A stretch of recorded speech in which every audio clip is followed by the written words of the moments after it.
अस्सलाम वालेकुम। आवाज आ रही है बच्चों? अस्सलाम वालेकुम। हेलो। हेलो।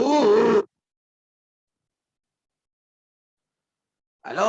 बेबी प्रसाद घर में है क्या? नहीं, अभी 10 मिनट पहले ही चल बसे। आपको कोई काम था?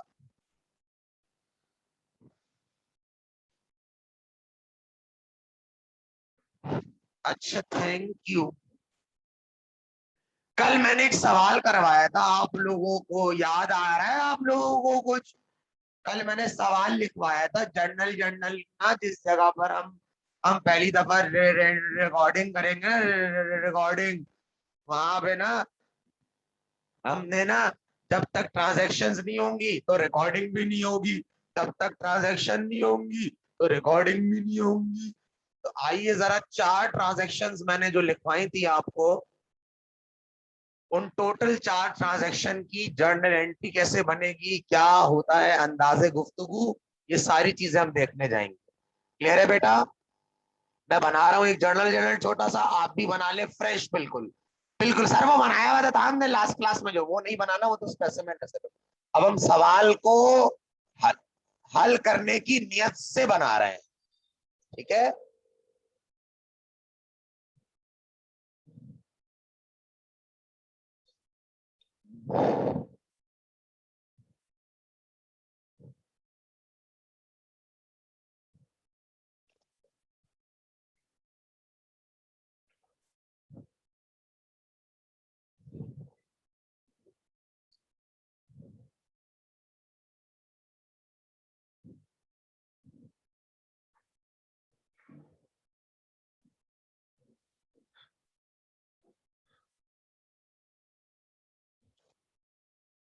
सबसे पहले जो टॉप जगह होगी आपकी, टॉप टॉप जो पेज का बिल्कुल टॉप का पोर्शन होगा आपका, उस पे आप जिस मालिक का इदारा है उसका नाम लिख दें। मिस्टर इखलाक है क्या? इखलाक, अखलाक है, सॉरी, अखलाक।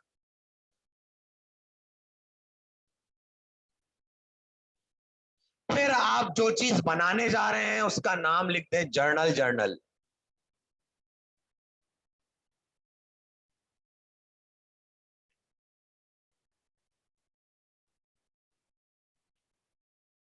और ये बिल्कुल टॉप सेंटर में आएगा, टॉप सेंटर में, बिल्कुल टॉप सेंटर में।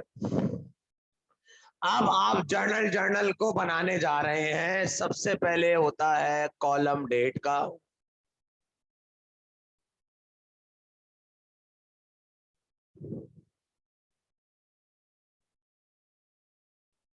फिर आएगा कॉलम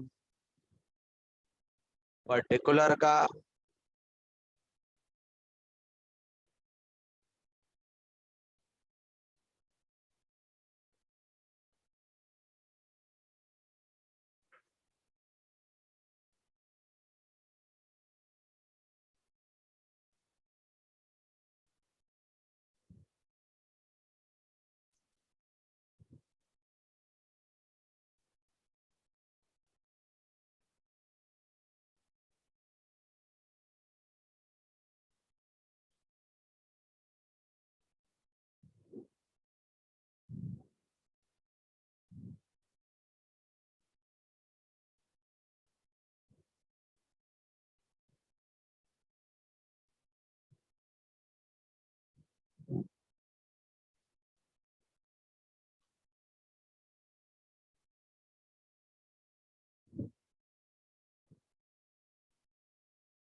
चलो भाई, फटाफट इसकी ऊपर के जो छतों में नाम है, छतों के नाम लिख दो। सबसे पहले डेट,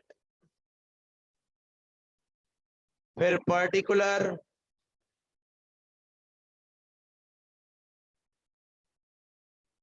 फिर पीआर, फिर डेबिट,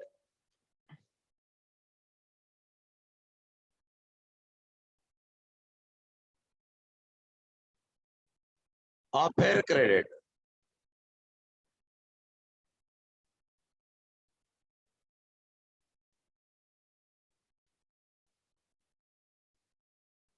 यहां पर एक लाइन जो कि हमने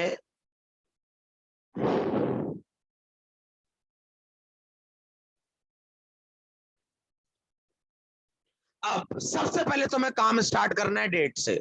डेट के कॉलम में सबसे पहले तुम ईयर लिखोगे यहां पर एक बार 2007, और फिर तुम महीना लिखोगे जैन। पूरा लिखने की जरूरत नहीं है, जान लिख दो, जान, जान लिख दो बस।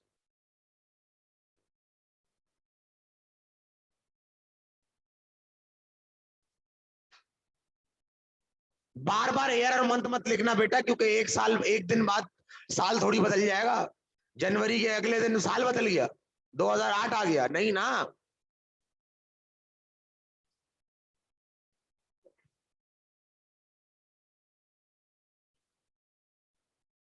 सबसे पहला हादसा हुआ है जनवरी की पहली तारीख को, यहां मैंने लिख दिया, यहाँ डेट्स आएंगी और यहाँ ईयर और मंथ आएगा, यहाँ डेट्स आएंगी। अब मुझे जरा बताओ, जनवरी की पहली तारीख को, जनवरी की पहली तारीख को क्या हादसा हुआ है? मालिक ने इदारे में सरमाया लगाया, यानी इन्वेस्टमेंट की है, कैश लगाया है, यानी इदारे में कैश जा रहा है। तुम इदारे के लिए अकाउंटिंग करते हो, मैंने तुम्हें बिजनेस एंटिटी कॉन्सेप्ट भी पढ़ाया था। मालिक से तुम्हारा इंडिविजुअल कोई ताल्लुक नहीं है, तो अपना दिमाग यहाँ पे खोल के रखना, बातें, सारी बातें, कि हमें इदारे के लिए अकाउंटिंग करनी है, मालिक के घर के लिए अकाउंट है, वो चोरी करके लाया हो, डाका डाल के लाया हो पैसा, हमें इससे कोई ताल्लुक नहीं है। इदारे में पैसा आ रहा है, पैसा हमारा असेट होता है कैश वाला। मुझे बताओ, जब जब इदारे में एसेट बढ़ेगा हम डेबिट करेंगे? हाँ करेंगे, बिल्कुल। अब सुनो, कोई भी दास्ताने गम यानी थ्योरेटिकल बातें होंगी, कोई भी आपको कोई चीज बयान करनी है, कोई चीज बताना है कि भाई इधर ये वाला एसेट आएगा, वो सारी बातें हम यहाँ लिखोगे। और जो अमाउंट्स होंगी, जो अमाउंट होगी, वो इधर आएगी डेबिट और क्रेडिट में। क्लियर है मेरा बच्चा? सबसे पहले हम डेबिट वाली चीज को लिखते हैं, जिसको हम डेबिट कर रहे होते हैं, और डेबिट वाली चीज स्टार्ट होती है यहां से, लेफ्ट हैंड साइड से। क्रेडिट वाली चीज को मैं यहां से स्टार्ट करूंगा। पहले फैसला कर लो डेबिट क्या होगा। सबसे पहले इदारे में, सबसे पहले इदारे में, सबसे पहले इदारे में, सबसे पहले इदारे में कैश आ रहा है, कैश वाला असेट बढ़ रहा है, तो यहां पे मैं लिखूंगा कैश। जितनी भी डिस्क्रिप्शंस होंगी वो सारी यहां पर आएंगी, जितनी भी डिटेल्स होंगी वो सब यहां पे आएंगी, अमाउंट्स यहां पर आएंगी। कैश की बिल्कुल सीध में जितने का कैश आ रहा है, कैश जब बढ़ता है यानी असेट जब बढ़ता है तो हम उसको डेबिट करते हैं। कैश हमारा असेट है ना, असेट जब जब बढ़ेगा, रूल्स और डेबिट क्रेडिट अप्लाई हो रहे हैं यहाँ पे, जब जब असेट बढ़ेगा हम उसको डेबिट करेंगे। कितने का इन्वेस्टमेंट कर रहा है वो? 1,20,000 मैंने यहाँ लिख दिया, RS 1,20,000।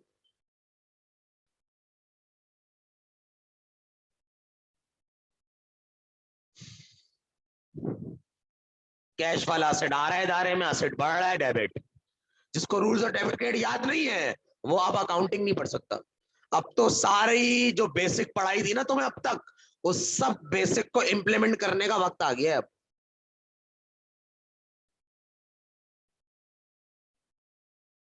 सर आपने बताया था किसी भी एंट्री का एक इफेक्ट नहीं हो सकता, एक का डेबिट और एक का क्रेडिट होना लाजिम है, बोली थी ना बात। तो ये वाली बात अभी तक मुकम्मल नहीं हुई है। अब सुनो, क्या ये, क्या ये, क्या ये पैसा मालिक लेकर आया या इदारे ने हवा से उड़कर आया इदारे से? सर मालिक लेकर आया है ना। जब भी इदारे में मालिक इन्वेस्टमेंट करेगा किसी भी एसेट की शक्ल में, जरूरी नहीं कि वो कैश लेकर आए, क्या पता फर्नीचर इन्वेस्ट कर दे, क्या पता इक्विपमेंट लेकर आ जाए इदारे के अंदर, कोई भी चीज लेकर आ सकता है। सही है बिल्कुल, क्या पता इक्विपमेंट लेकर आ जाए। जब एक बोल रहा हूं ना तो फिर नोटिस नहीं किया। क्या पता इक्विपमेंट लेकर आ जाए, क्या पता असेट, कोई भी असेट ला सकता है। वो लाने वाला मालिक है तो उसकी ओनर इक्विटी भी बढ़ेगी, यस और नो? अगर मालिक इदारे में लेकर आया है तो उसकी ओनर इक्विटी भी बढ़ेगी, यस और नो? एक तरफ ओनर इक्विटी बढ़ रही है और एक तरफ एसेट बढ़ रहा है इदारे में, एसेट बढ़ के डेबिट। क्योंकि हर ट्रांजेक्शन के मैंने क्या बताया था, दो इफेक्ट्स होते हैं, और मैंने तुम्हें पढ़ाया भी है ये पढ़ाया भी मैंने तुम्हें। अब सवाल ये पैदा होता है, कभी भी एलिमेंट का नाम नहीं लिखते, मालिक का सरमाया कैपिटल कहलाता है। क्या कहलाता है? कैपिटल। और इन्वेस्टमेंट से ओनर इक्विटी बढ़ती है तो हम कैपिटल को यहाँ पे क्रेडिट करेंगे, क्योंकि जब जब ओनर इक्विटी बढ़ती है हम क्रेडिट करते हैं। कैपिटल मिस्टर अखलाक क्रेडिट ₹1,20,000। जितने के एसेट डालोगे उतनी तुम्हारी इदारे में औकात होगी, याद रखना। जितना गुड़ डालोगे उतनी चाय मीठी होगी। तो जितने के एसेट डालोगे इदारे में, तुम्हारे मालिक के हुकूक भी उतने ही होंगे इदारे में। अकाउंटेंट बोलेगा 1 पीस लगा लो इदारे में एसेट, तुम्हारी औकात भी 1 पीस कर देंगे हम, कोई मसला ही नहीं है। तो कैपिटल है मालिक का सरमाया। मालिक का सरमाया इन्वेस्टमेंट से बढ़ता है, और जब इन्वेस्टमेंट से बढ़ता है तो याद रखना ओनर इक्विटी क्रेडिट होती है। असेट बढ़ के डेबिट, ओनर इक्विटी बढ़ के क्रेडिट। इन्वेस्टमेंट से ओनर इक्विटी बढ़ती है, ओनर इक्विटी जब बढ़ती है तो क्रेडिट, असेट जब बढ़ता है तो डेबिट। ओनर इक्विटी नहीं लिखोगे तुम, कैपिटल लिखोगे तुम। क्लियर है? याद रखना कि जो भी एसेट आ रहा है उसका नाम लिखोगे, सिर्फ असेट नहीं लिखोगे। कोई भी एसेट आ रहा है उसका नाम लिखोगे। अगर ये फर्नीचर लेकर आ रहा हो तो मैं फर्नीचर को डेबिट करता हूं। क्लियर है? ला मालिक रहा है तो उसका कैपिटल बढ़ेगा। कैपिटल मतलब मालिक का सरमाया। इन्वेस्टमेंट से ओनर इक्विटी बढ़ती है, और जब जब ओनर इक्विटी बढ़ती है हम उसको क्रेडिट करते हैं। अब जरा मैं साबित करके दिखा दूं, एक का डेबिट होना एक का क्रेडिट होना लाजिम है। चेक कर रहे हो? And the amount of debit must be equal to amount of credit. ये दोनों भाई, अब तुम 1,20,000 रुपए का कैश लेकर आए हो इदारे में, तो तुम्हारे हुकूक 10 लाख थोड़ी बढ़ेंगे, 1 पीस ही बढ़ेंगे ना बेटा। यहाँ तक बात क्लियर है? यहाँ तक बात क्लियर है? ये हो गई आपकी डबल एंट्री। अब सुनना जरा गौर से। जब एंट्री हमारी कंप्लीट हो जाती है तो हम लोग लिखते हैं डायलॉग्स, नरेशन। नरेशन एंट्री को अपनी जबान में बयान करना, एक आम इंसान की जबान में बयान करना, डायलॉग्स कहते हैं उसको, डायलॉग्स। उसको हम अकाउंटिंग में कहते हैं नायरेशन। क्या कहते हैं? नायरेशन। मतलब जो भी काम आपने ये किया है ना, उसको नायरेशन में लिख के बता दो, अंग्रेजी लिख के बता दो, डायलॉग लिख के बता दो कि तुमने ये क्या किया है, कि तुमने ये क्या किया है, ये तुमने ऐसा क्या किया। क्योंकि ये देखो, अगर कोई कॉमर्स से ताल्लुक नहीं रखता बच्चा तो उसको तो नहीं पता लगेगा ना डेबिट क्रेडिट क्या हो रहा है, किसी को भी, हर सी बात है। लेकिन अगर मैं उसको बयान कर दूं कि मैंने ये किया है, नरेट कर दूं मैं इसको क्या किया है, तो फिर उसको समझ में आने लग जाएंगी थोड़ी बातें। हाँ, उसको डेबिट क्रेडिट नहीं आएगा समझ में, लेकिन उसको ये समझ में आ जाएगा इसने किया क्या है। क्लियर है? कारोबार में पैसा लगाना ये कोई कोई बहुत बड़ी साइंस है बताना किसी को, कोई बहुत बड़ी बात हो गई यार, हर किसी को पता है। किसी कोई भी ताल्लुक हो उसका भाई कारोबार में पैसा लगाना, जॉब वाला करने वाला बने से जिंदगी भर जॉब की उसको भी पता है कारोबार में पैसे लगाते हैं, इन्वेस्टमेंट कहलाती है, सबको पता है। क्लियर है मेरा बच्चा? अब मैं इस चीज को जो मैंने रिकॉर्ड किया है ना, मैं इसको अंग्रेजी में बयान करने जा रहा हूं, डायलॉग्स दिखा रहा हूं कि अपनी कही हुई बात को, कही हुई बात को, अपनी कही हुई बात को बयान करना, अपनी कही हुई बात को बयान करना, अपनी लिखी हुई बात को बयान करना अपने अल्फाजों में, ये कहलाती है नरेशन। और नरेशन स्टार्ट होती है टू रेकॉर्ड। अभी तुम ये चेक कर रहे हो, मैंने कैपिटल यहाँ गैप दे के लिखा है, पता है क्यों लिखा है? क्योंकि डेबिट साइड हमेशा लेफ्ट हैंड साइड से होती है और credit side right hand side से होती है। देखो मैंने गैप देके लिखा है, ये देखो, बिल्कुल इधर से स्टार्ट नहीं करना, जैसे मैंने लिखा है वैसे स्टार्ट करोगे। देखो debit side left hand side पे और credit side right hand side पे, देख रहे हो हर कॉन्सेप्ट मैच हो रहा है अब जो पढ़ाया था। To record owner invest cash in business, और यहां पर आप पेंसिल से डंडी मार के पहली एंट्री और उसकी जो कही हुई डायलॉग है वो बराबर करके पहली एंट्री मुकम्मल हो गई आपकी। नरेशन लिखना लाजिम है। टू रिकॉर्ड, मैंने रिकॉर्ड किया है, मालिक ने इन्वेस्ट किया है कैश बिजनेस के अंदर। देखो बयान कर दिया ना मैंने, ये नरेशन कहलाती है, ये नरेशन कहलाती है, ये नरेशन कहलाती है। क्लियर है? अब नेक्स्ट पढ़ो क्या लिखा हुआ है, नेक्स्ट जल्दी पढ़ो, अब तो तुम आराम से कर लोगे। Purchase equipment on cash, equipment वाला एसेट खरीदा है, मालिक ने नहीं खरीदा है, इदारे ने खरीदा है। इदारा और मालिक अलग अलग होता है। जब मालिक का जिक्र आया था इन्वेस्टमेंट में तो हमने कर लिया था, अब मालिक का कोई जिक्र नहीं आ रहा। अब इदारा एसेट खरीद रहा है जो इदारे के पास पैसे पड़े हुए। क्लियर है? इदारे ने इक्विपमेंट खरीदा कैश पे, इक्विपमेंट वाला एसेट आएगा और कैश वाला एसेट जाएगा, इक्विपमेंट वाला एसेट आएगा और कैश वाला एसेट जाएगा। पहले मैं तारीख लिख दूं, तारीख क्या है? 2 तारीख। इक्विपमेंट डेबिट, इक्विपमेंट वाला एसेट बढ़ के डेबिट, कितने का आ रहा है? 20,000 का।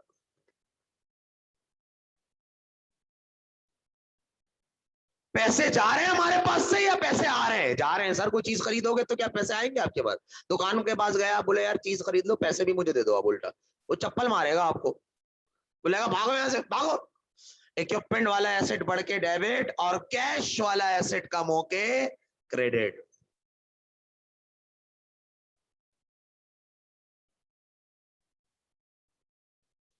नरेशन के आगे सिर्फ तुम ना, नरेशन स्टार्ट करने से पहले तुम टू रिकॉर्ड लगा दिया करो, बाकी वही ट्रांजैक्शन लिख दो जो सवाल में दिया हुआ। सीधा सीधा बात है, वही लिख दो उठा के यार। नरेशन आप कुछ भी लिख सकते हैं भाई। नरेशन आपकी बात, आप जो कहना चाह रहे हैं आप वो बता रहे हैं लोगों को। आपकी कही भी बात नरेशन है, कही भी बात। To record purchase equipment on cash.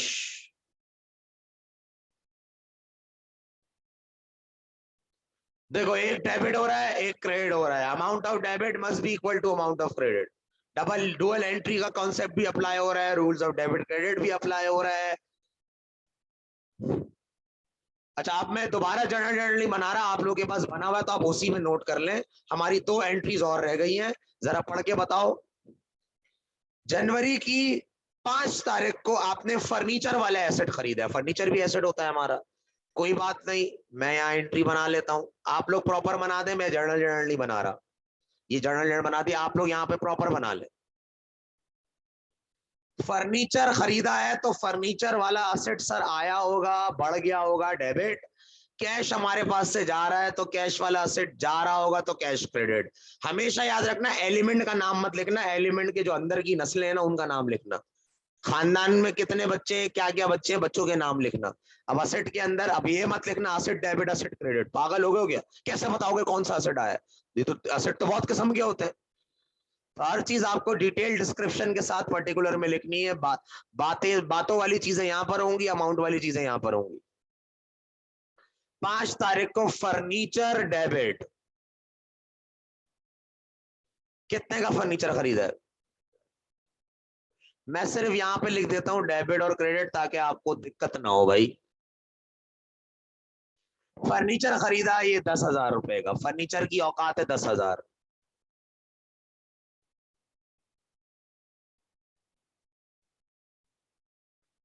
क्या आपके पास से पैसे गए? नहीं गए? गए सर, ऐसी थोड़ी आ गया, उधार पे थोड़ी लिया है, कैश पे लिया है सर। कैश क्रेडिट, देखो हमेशा याद रखना, यहां से स्टार्ट करोगे credit side, left hand side debit side, right hand side credit side. Cash credit कितना?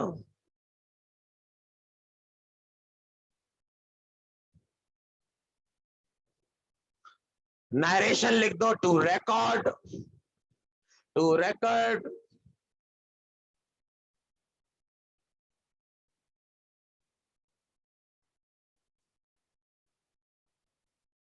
जो भी तुमने यहाँ पे डेबिट क्रेडिट किया उसको अपने आप अल्फाज में बता दो क्या रिकॉर्ड किया है, उसको नरेशन बोलते हैं। To record purchase furniture on cash. Pencil से डंडी मार दिया करो, पेंसिल से डंडी मार दिया करो। हाँ भाई, नेक्स्ट पढ़ो क्या है?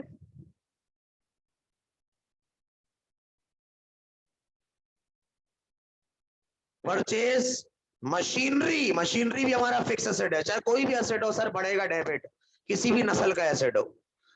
मशीनरी डेबिट, तारीख बताना क्या है?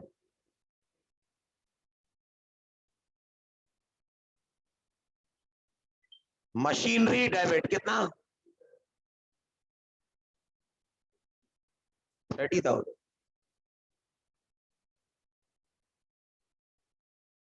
हमेशा पहले डेबिट लिखना फिर क्रेडिट लिखना।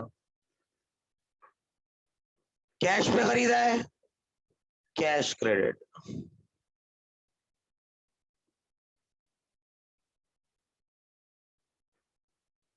narration to record purchase machinery on cash।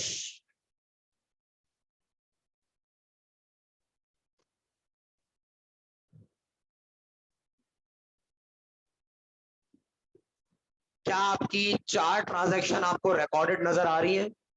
एक, अच्छा, अमूमन इन्वेस्टमेंट वाली जो ट्रांजैक्शन होती है वो सवाल के इंट्रोडक्शन में होती है, सही है। तो ऐसा नहीं हो कि इंट्रोडक्शन ना पढ़ो डायरेक्ट ट्रांजैक्शन नीचे की पढ़ते रहो, पूरा सवाल पढ़ना फिर जाके होगा ये।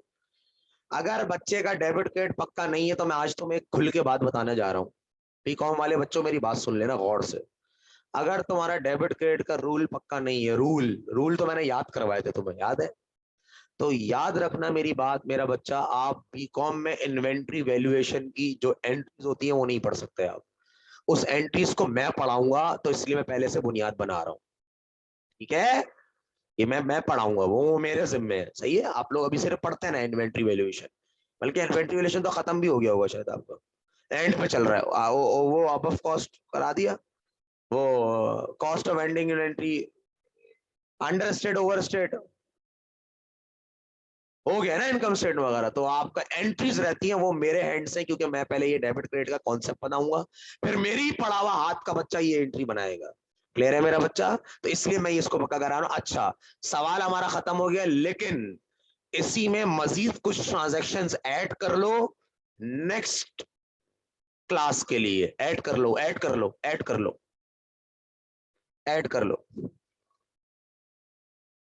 ऐड कर लो। और अपना जो जर्नल है उसको पढ़ा कर लो, ताकि वो ट्रांजैक्शन भी उसमें रिकॉर्ड हो जाए। इदारा है क्या, मालिक का नाम यही है, बस मैं ऐड करवा रहा हूं कुछ ट्रांजैक्शन। लिखो, जनवरी की 18 तारीख, जनवरी की 18 तारीख,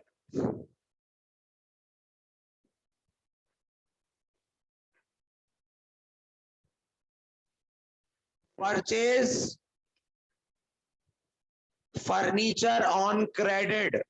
क्रेडिट का मतलब होता है उधार।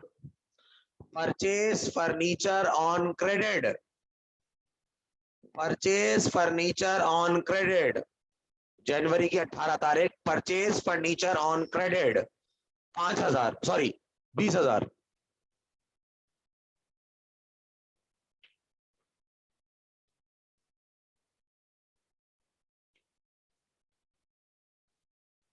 लिख दिया? अब लिखो 20 तारीख,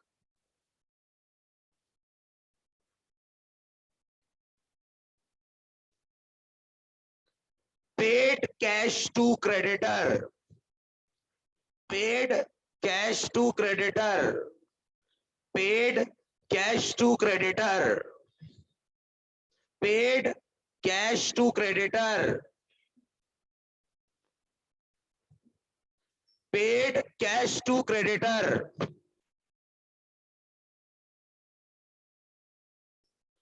पेड कैश टू क्रेडिटर,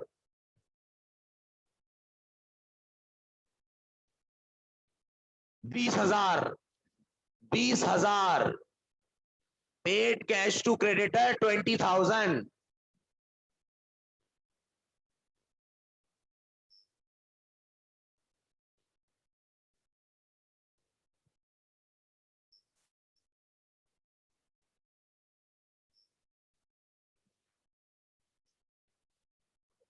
उसके बाद लिखो जनवरी की 21 तारीख,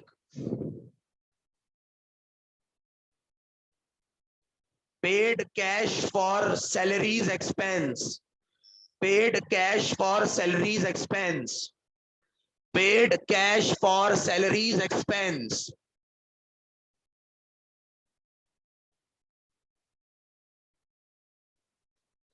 paid cash for salaries expense,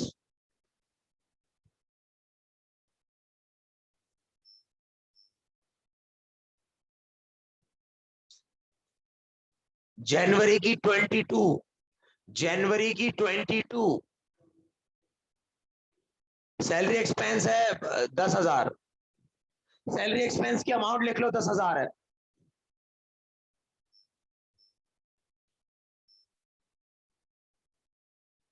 आप 22 पे आ जाओ, जनवरी 22।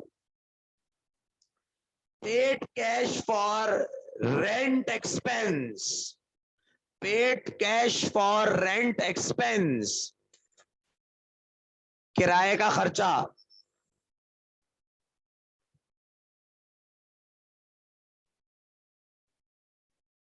Paid cash for rent expense,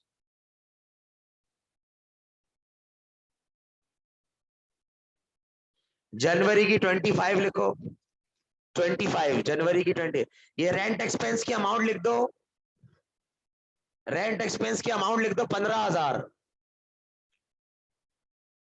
15,000 rent expense की अमाउंट लिख दो 15,000। अब जनवरी 25, receive cash for commission income, receive cash for commission income,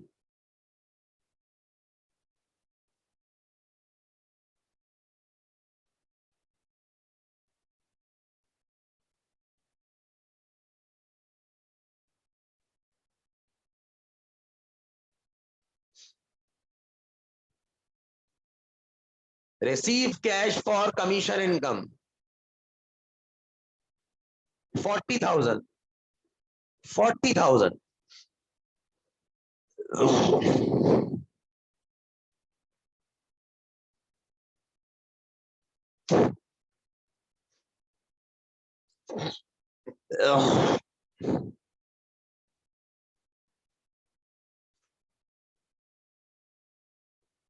बस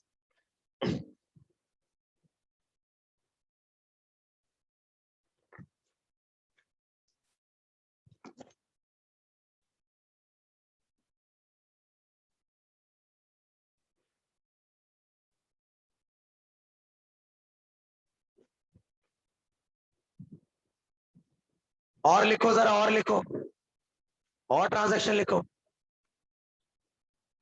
receive cash for advertising income, receive cash for advertising income, इश्तिहारात की कमाई, इश्तिहारात से जो आपने कमाया है।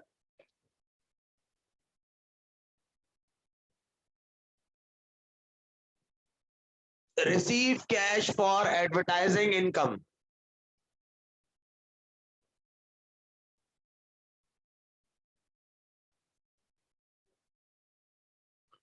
Receive cash for advertising income 50,000।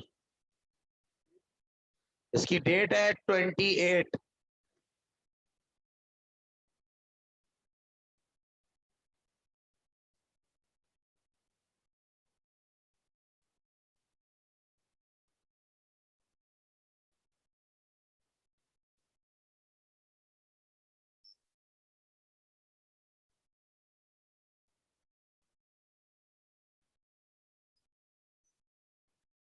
आगे लिखो।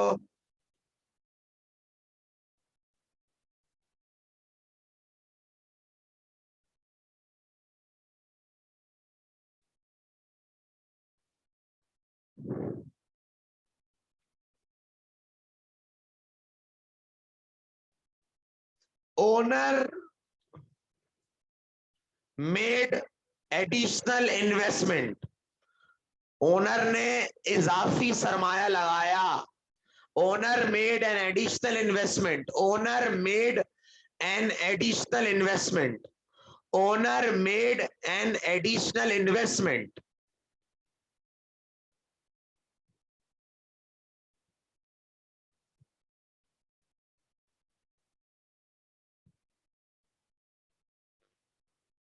Owner made an additional investment